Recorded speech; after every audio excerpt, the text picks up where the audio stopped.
triads can be hard to learn, frustrating, and a little bit just complicated to figure out. So today we're just going to be talking about triads, how to use them. We're going to talk about 3 different ways that I think people use them mainly. So let's get into it. My name is Devin Bishop. I cover guitar-related content, and today we're talking about triads. I know when I was first starting out, it was hard to find information on triads and arpeggios, so I ended up making some videos about them once I figured some of them out, and you can check out those videos here. So for the sake of time today, I'm not going to delve deeply into every single one of these, but give you a brief overview of each one. Now, in future videos, I do plan to dive more deeply into these topics and ideas. So first thing, what is a triad? A triad is like another name for a chord. The root word tri, meaning 3, the reason it's called that is because 3 notes go into the makeup of a chord or a triad.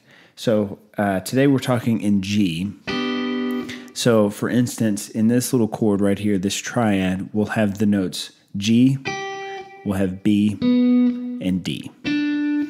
And as we move up the neck and use a different shape, we still have the notes G, B, and D. Same thing when we move up to the last shape.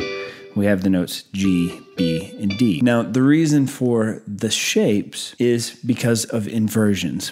And that's the first way that we're going to talk about how to practice triads and how to learn triads and use triads. So when we look at inversions, the root inversion is just the note G on the bottom and then B and D following after. And that inversion looks like this.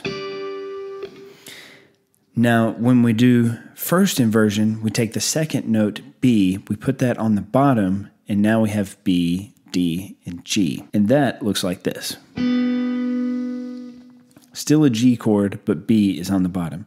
Now, the second inversion is whenever we take the third note of the chord D, and we put that note on the bottom, and now we have D, G, and B. And that's like this. So whenever you're learning triads like this, there's 3 shapes, and those 3 shapes repeat across all the chords. So you can recycle these shapes across any major chord. And so for G, it's like this. You start here, because that's the lowest position, unless you do open. But you start here, and you move up like this. So once you understand this basic thing about triads, you can move this into playing major scale shapes with these triads. So you can have your first shape and then move it through the major scale so that you have major, minor, minor, major, major, minor, diminished, major. And then you can do this with your next inversion, your first inversion triads.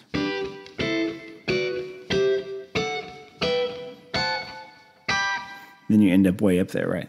And then you can do this with your second inversion triads as well.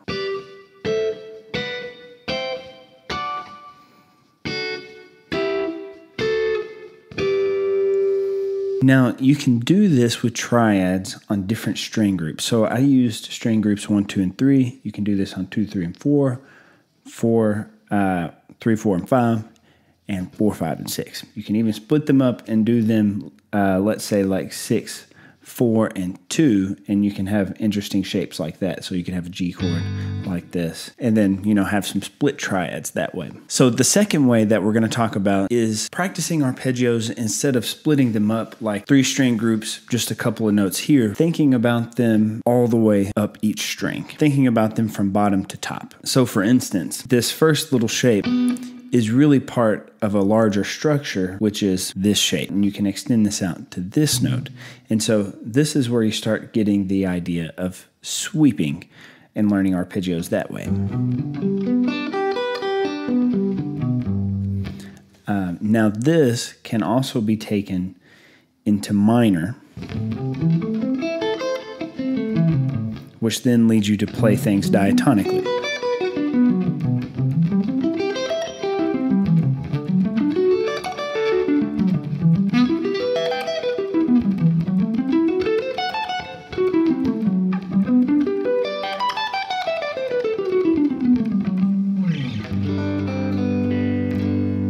Now these also have different shapes. This is one shape here. one G shape. But if you wanted to move this, you could think caged, and you could use that method, and then you could have a shape here. You could have a shape here. You could have a shape here, a shape here, you know, so on and so forth. I don't use all of those. I don't particularly use the D too much. I more use the C and then let that move into G. But that's just how I practice my arpeggios. So the last way to practice triads is to use a combination of scales and triads together to create licks. Now this is a more sort of musical way to practice, but using each one is really beneficial, and learning each one and learning which one works best for you can be beneficial. And then also learning the one that's outside of your wheelhouse that you're not so good at can be very helpful for your playing as well. So a good example of like a combination or a lick is I play these little arpeggios all the time that are kind of Malmsteen related, maybe Paul Gilbert-esque a little bit too, something like this.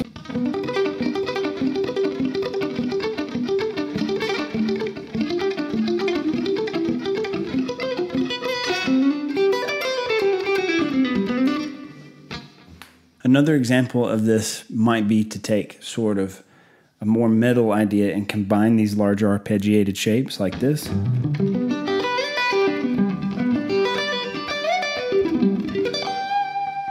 And then end it like in a scale.